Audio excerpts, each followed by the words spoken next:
Good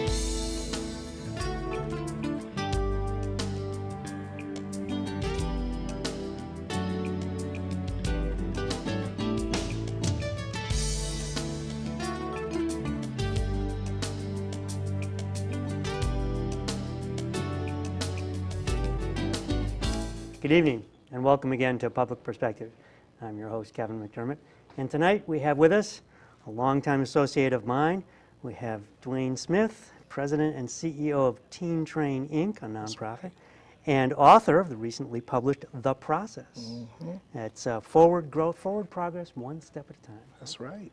Dwayne, we've been talking a long time about getting you on the show. It's a pleasure to finally have That's you. right. Well, glad to be here. Good to have you here. Awesome. So, well, let's start a little with Teen Train. Then I want to segue into the book and talk a little about the book and what's in it and why even people who aren't teenagers anymore could read this and get something out of it. Absolutely. So, starting with Teen Train, for anybody who's not familiar with it, you know, they talk about the elevator pitch in Silicon Valley. Yes, sir. I'm stuck in an elevator with you. Tell me what Teen Train is before the doors open. All right. Well, Teen Train is a 501c3 not-for-profit organization. The focus and emphasis is college and career readiness, mentoring, leadership training, academic enrichment. We have a myriad of services by which we execute who we are through our summer programs. We have a year-round leadership academy. We do we do leadership camps. We do annual leadership retreats. Also, we do a leadership conference. We have a big event that we've had an opportunity to kind of work together on, and that's our gala event, where we kind of showcase who we are, the kids that we've serviced, the families that we've impacted. And since 2010, we've serviced over 3,500, coming close to the 4,000 mark. So you've taken almost 4,000 teenagers who otherwise, you know, everyone goes through being just a young, dumb teenager, right? And you don't know up from down, and you've taken, I certainly didn't. I bet you probably had some issues too. And so you take these young men and women and just teach them what it's like to be an adult, really, how to take charge of their lives, how to lead other people. Yeah. So it's a nonprofit. How did you find yourself drawn into this? How did you get it started? How did you get it off the ground? Yeah, well, you know, Kevin, growing up on the west side of Chicago, you know, I was in a community where we were under-resourced. There were there's a lot of poverty around. There's a lot of violence. There were a lot of negative influences in my community, and you know, growing up in that, sometimes you become numb to it because you normalize, you know, the dysfunction. But what ended up happening was, you know, I began to watch television, the Cosbys, looking at stuff like that. And it really stirred up something on the inside of me to say, hey, look, you know, there's another world out there you don't know about. So you need to tap in. And so I began to talk to my high school guidance counselor, you know, about college, you know, because my parents passed away when I was a young guy. So I didn't really have them with their hands on me, kind of shifting me. So, you know, it really was the people in the community that was really influencing. Some good, some bad. Yeah, sure. And so, you know, but my guidance counselor was the constant. So she would always, because she saw the potential, and she would say, Dwayne, you need to try to get out of the community. But she saw my heart for the community. So she said, you get out, but you make sure you come back and you do something. And so when I went to college, you know, my focus was always, when I get an opportunity to go back, I'm going to make a difference. I'm going to do something good in the hood.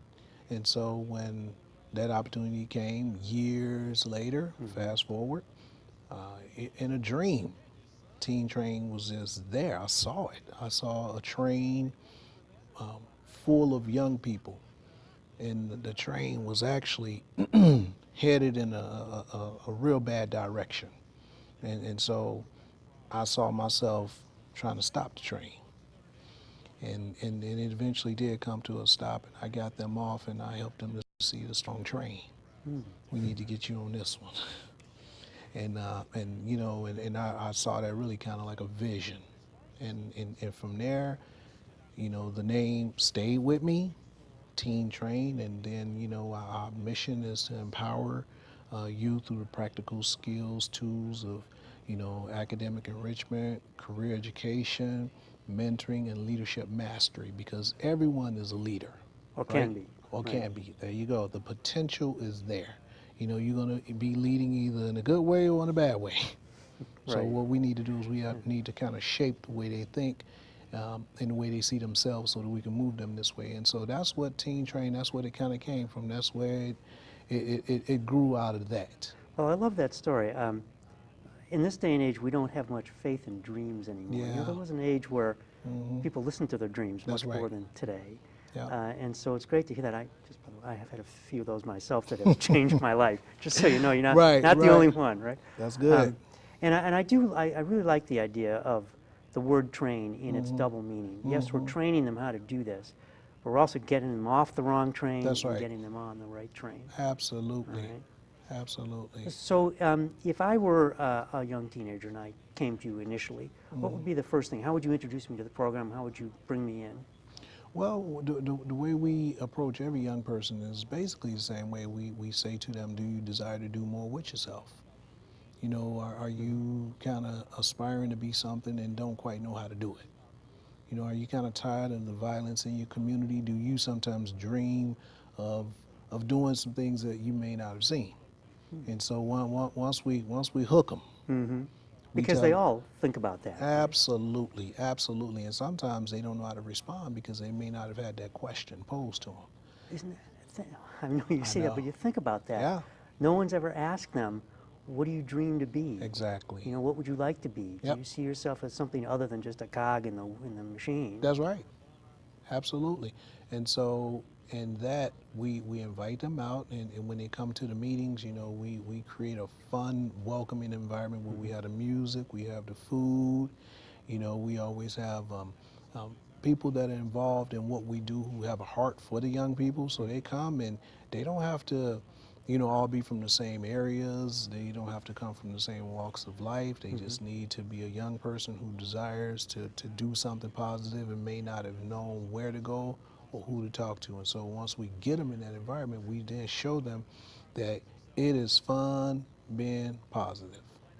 You know, we Yeah. help them to get a different perspective on it because, you know, that whole thing about being nerdy, you Yeah. know, Yeah. sometimes the kids don't, they shun that because, you know, all the stuff that's going on in society through the music, you know, the media, you know, and now social media, oh my That's goodness. rough. Oh That's yeah. a rough environment. Yeah, yes Yeah. sir, yes sir. And so helping them to understand all that stuff out there was intended for something good, but people are using it for the wrong reason. So through this vehicle, Teen Train, you can learn how to use it for something positive to draw others in. So we teach them how to do those type of things, and once we show them, we put them in those roles to actually execute it.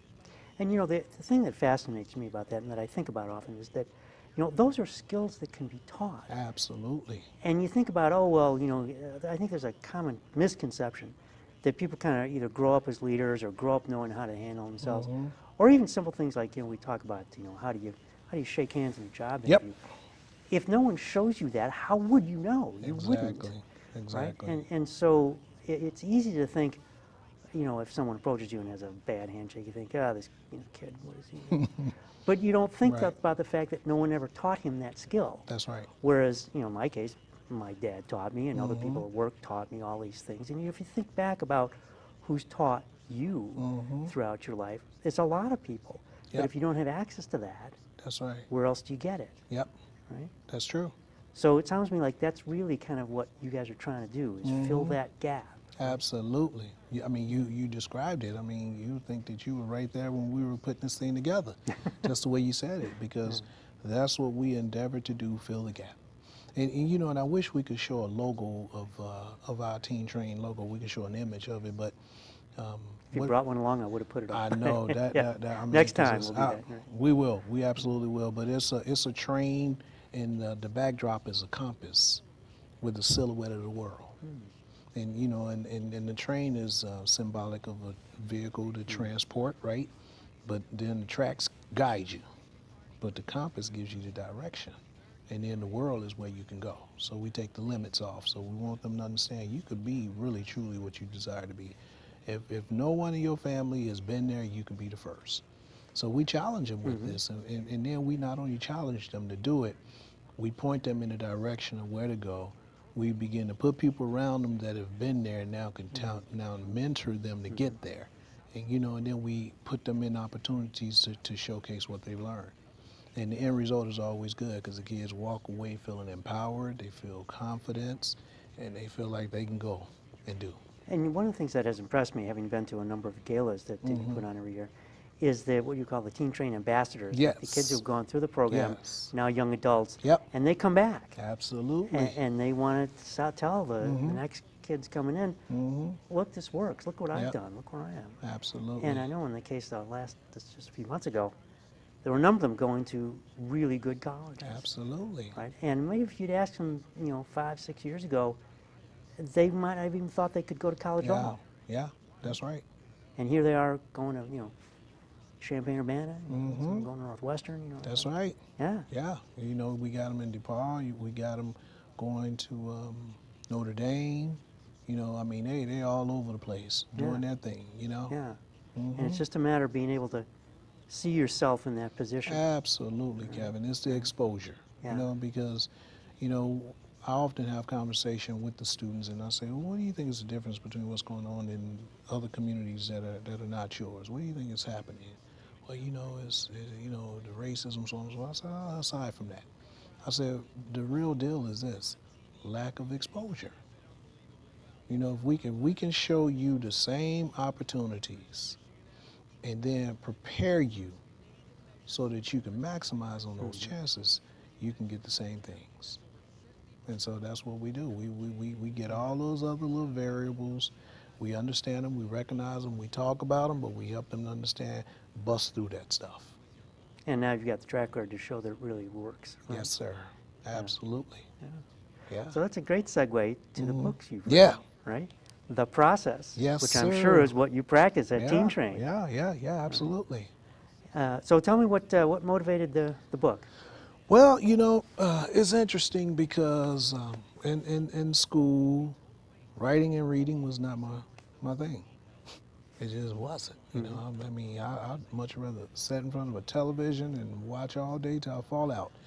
But what I found was as far as imagination and where I can go, it was in a book. And I didn't see a whole lot of people that looked like me actually writing books that was in my neighborhood, people that I can touch. We know we got a lot of historical figures who've done these things, and I'm very thankful. I thank God for that. But it was, for me, being able to write something, put pen to paper, convey a message that can empower somebody else. That was the driver. And that's a tremendous sense of empowerment as well. That if I can put something down in writing that someone else is going to read and it's going to affect them, then you've kind of extended it beyond your normal reach. Absolutely. Yeah, this thing will be reading years later, that message will still be going forward. And in fact, before the show, as I was looking through, I saw there's a couple of exercises in here that people can take, like, for example, about self-image. Write down 5 adjectives about yourself. And what a great starting place, because if you write down all these negative things, well, okay, then that's where we start. Why do you think that? Did someone tell you that? Well, what do they know? Exactly. Come on, Kevin. That's it. Yeah. Absolutely. So who's the intended audience for this? Is it the teenagers? Is it adults? Is it anyone? You know what? It's anyone. Anyone that wants to be someone and don't know how to become that one. That's who it's for. Because even when we were in the publishing and the imaging and the layout, it was like, who is this for, Dwayne? I said, it's for anyone who wants to be someone and don't quite know how to be that one. So that takes age off it. That takes race out of it. That takes all those things out of it, because I believe no matter how old you are, no matter what gender, no matter where you're from, if you desire to be something, then let's make it happen. You know what I mean? And you could draw strength from other people to get there. Testimonies are powerful. Yeah. Yeah, and in the book, I do give my own personal testimony of coming through a lot of adversity and being able to achieve some things. I share that with the hope that someone could use it as a springboard to jump higher and further than what I did. And you mentioned earlier about the guidance counselor who helped you so Mm-hmm. much. Did you have other mentors along the way, various people at various times? Yes, absolutely. Being able to, I go back to even the neighborhood. There were people, the bums on the corners, Mm-hmm. Kevin. They became mentors to me because they told me what not to do. Yeah. And I mean, Yeah. that's the best piece of advice when somebody's telling you, listen, you keep doing this, you're going to end up over here. And and I heard someone tell me, they said, Dwayne, take a look at where someone is right now in their life who is older than you are. And if you ask them what they've been doing and you follow that pattern, you're going to have the exact thing they got, good Good or or bad. bad. Yeah. And that just stayed with me. And I said, you know what, that's powerful. Because too often, you hear people talk and you just look at them like, oh, it's a bum. Oh, it's a homeless person. You know what I mean? Oh, he's a wealthy business person. He really doesn't care about me. Or maybe there's an angle, or is there something in that for him or her? But the truth of the matter is if someone takes time, spend time with you, share something with you that can help you, take it and run with it. Yeah. And so, along the journey, it was different people from first in the book I talk about my 7th grade teacher. That was a turning point right there in my life because I didn't have a lot of motivation after the death of my parents. And it Sure. was That just, would be yeah. that's a significant blow. Oh, And yeah, yeah, everyone yeah. would have trouble with that. Absolutely, absolutely. And then being a kid, not knowing how to manage your emotions, not having that emotional toolbox where you can pull in and get some things to regulate your thoughts, that was not there for me. So I was veering over at a very rapid pace toward a destructive lifestyle. And he saw leadership all on me. And he wouldn't allow me to be the bad example. He said, you know what? You're better than what you're doing, man. And I'm not going to allow you to be mediocre. And he was Mr. Coleman. I actually put a shout out for him in the book. I don't know where he's at in this earth, if he's still here. He may be Yeah. gone to heaven, Yeah. but I definitely acknowledged him in the book. So he was a mentor. My high school guidance counselor. When I got to college, I had a lot of different mentors, but the president of the university actually came down and spent a day with me, treated me to lunch because of the work I was doing on the college campus.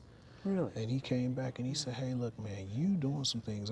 It's Eastern University, and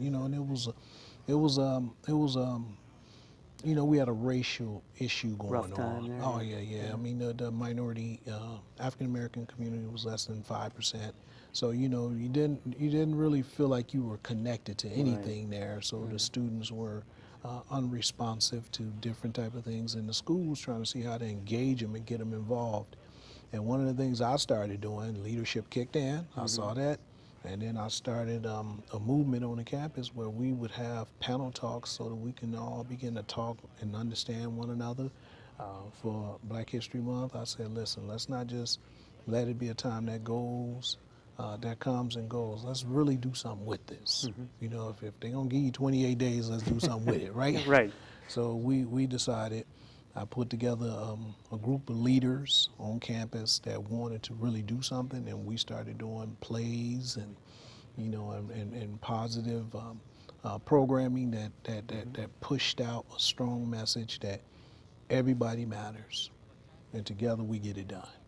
And that Boy, we message, could use some of that today in the yeah, country as a whole, couldn't we? absolutely, Yeah. absolutely. But that message reverberated all the way up to the president's office, and I got a call, and I'm like, Yeah, wait a minute. whoa, What did I do wrong? Wait a minute. exactly. Right. Am I getting kicked out? Yeah. But came down and talked to me and said, hey man, I like what you're doing.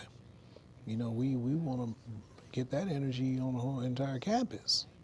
So What a great compliment. yeah. And then I said this to him. I said, write me a letter of recommendation.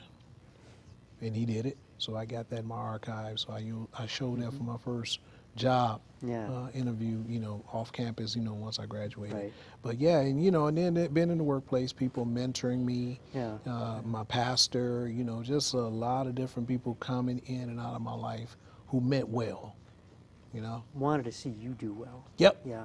Mm-hmm. You know, I have a colleague of mine, a fellow I play music with. He's a great saxophone player. Right. But his real job, I think you know what I'm talking about. Yes, sir. Is you know, he teaches calculus, and he teaches to kids who really don't have a lot of background in this stuff, who are underprivileged. Yeah. And you probably know this. He teaches AP calculus. He's never had a kid fail the AP test. I know. Ever. And I asked him one day. Actually, my brother was a teacher. Asked him when I was with him, and he said, "How do you do that?" And his answer was, "Because I cared deeply about each and every one of them." And you know, as you probably know, he won the Teacher of the Month award one year from WGN Television. That's right. And one of his students said, you know, I couldn't do this, and I was struggling, and I just was going to drop the class, and he wouldn't let me do it. Yes. He would not let me fail. That's right. And so I kept with it, and I passed the AP exam, and he's the guy that made that happen. And so we think about people having an effect, and you never know, you know, do you or don't you? And but then you see these, you know, testaments you're talking about, and like this kid who said this to WGN TV, I would have dropped out if not for this guy. That's right. Mr. Hendricks. Yeah, right? that's right. Not for Mr. Hendricks teaching me and refusing to let me fail. And so that's what I'm hearing from you as well, that it takes the adults to get back in. Yep. And kind of grab these kids' souls and say, yeah, you can. That's right. You matter. You matter. And there are people who have faith in you. That's right. So have faith in yourself. That's right. That's right. Yep. That's it right there. You know, and my mindset is this: until I know you care, I don't care what you know. So I make sure that they know I care. So then they'll be open to what I got to say to them. You know. Yeah. Yep. So you've got two books here. You've Yes, got sir. The Process, and then you've got a workbook. Yep. So Life Application Workbook. Boy, that sounds promising. Oh yeah. Also sounds a little intimidating. Oh my goodness. Yeah. I have to apply this to my life. There you go. That's the work part of it right there, We'll see Kevin. if we can get a camera shot of that, a close-up. We'll see. Yes, there we go. The Process. So what will this workbook help me to understand? What will I do better? Well, you know what? The book, here's the content. So the message is here, and then the actual work is here. Okay. So when you read this, it's designed to stir up passion, excitement, to ignite vision, to get you to a place where your mind tells you you can do it, because that's where the battles are won and lost in your thinking. And so that's what that is. But then I wanted to beyond a message, because you know messages inspire you. But then after the inspiration goes away, what happens to the work? You know what I mean? Right. So this is why the workbook now exists, because each chapter there's a chapter that flows with the message, and it gives you assignments, reflection, opportunity for you to process, and some introspection, and then you begin to journal. You know, it's powerful when you write something down, you know? And so they have a lot of different tasks that they complete in the workbook, Kevin, you know, from goal setting to, understanding each process of goal setting. You know, you see we got product. The product, that's right. Process equals the product, right? There you go. And so we also have opportunities for them to see an image for themselves, you know. Envision, yes, see yourself at the top. That's so you right. have to be able to envision. Yep. I'm the guy sitting in that CEO chair. It could be me. Yep. Right? Absolutely. And you know, and in the book we challenge them to see that in you never see a puzzle on the wall with missing pieces. Right. You know, and we talk about that, and I help them to understand that the missing pieces were dropped assignments. So go back and pick them up. And so we challenge them to do those things in the book, and you know, and there's a lot of other really cool things in here, like there's an attitude assessment, you know, ways, tips to overcome a negative attitude and self-image, and understanding attitudes are key to success, and you know, and then we also have a distorted image assessment. Where whoever the reader is, you know, they read it, they understand it, but then you come back and you do a personal assessment so you can see where you are. So, you know, we need to locate ourselves, Kevin. Sometimes people, they don't quite know where they are. And you could tell them, but that's not quite it. They need to see it for themselves. And they need to write it down for themselves. And they need to write it down for themselves, because here you put a score. And then, you know, based on that score, you go and circle that, but then you do the work to elevate that score. You know, and I use an example in a book where we talk about the whole attitude piece, where, you know, with a car, you get a front wheel alignment. And the way you know that you need one is you take your hand off the steering wheel and it's going to go to one side or the other. There you go. And so that's how it is with our attitude. You know, people constantly saying stuff. That's an indicator you need to do something. You know, so, you know, you need to take heed to that. We also have steps we put in place to help people to understand how to do this thing. We also give them, throughout the workbook, they have a lot of opportunities to journal negative thoughts and images that they may have had of themselves, but then the opposite side, something positive. So, you know, if you've been told you're a loser, let's write down how you win. And when have you won? And when have you won? There you go. There's always something, yep, right? Always something. So, you know, it's constant challenges throughout the book to keep the reader engaged in themselves and where they want to go in life. You know, and I think that's so important that you face the negative stuff. Yep. You don't pretend it's not there, because it is there. Yep. Right? But you face it and you work with it. You deal with it. Right? Yep. And as you say, okay, loser. How many people told you you're a loser? Well, maybe a lot. Okay, that's fine. Acknowledge that. Right. But they don't know. When have you won? There you go. That's right. And I think that you know, coming to grips with anything that is an issue in your life requires first facing it, right?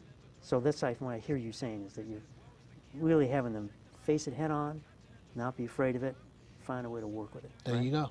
Absolutely. And so, you know, this book should be everywhere. It's available on Amazon. It's also available, or we have a website for the book where people can order it as well. And that website is www.theprocessbook.net, N-E-T.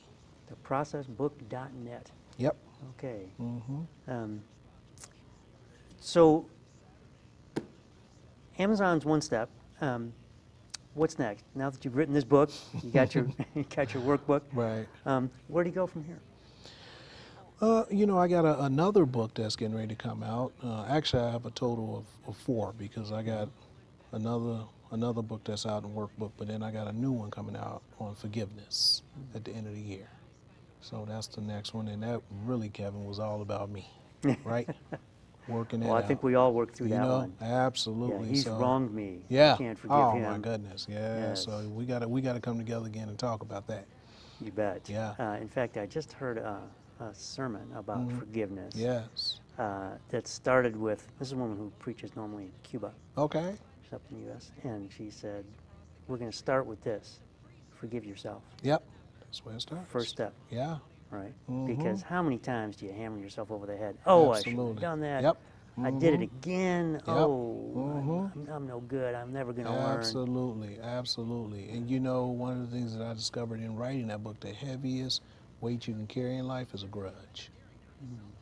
You know, because you can't see it, you can't smell it, you can't taste it.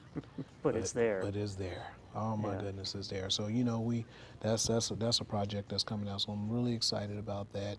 And also, you know, growing the organization, you know, going to the next level, you know, looking forward to, you know, taking the message of Teen Train beyond the outskirts of Chicago. So, you know, those are the type of things that we're working on all the time, and we want to get people involved. Any way we can help you, we're happy to do that. Okay. Next time when you get your next book published, we'll have you back on, Absolutely. because we're out of time already. Oh, Imagine that. wow. Are you kidding I'm me? not kidding.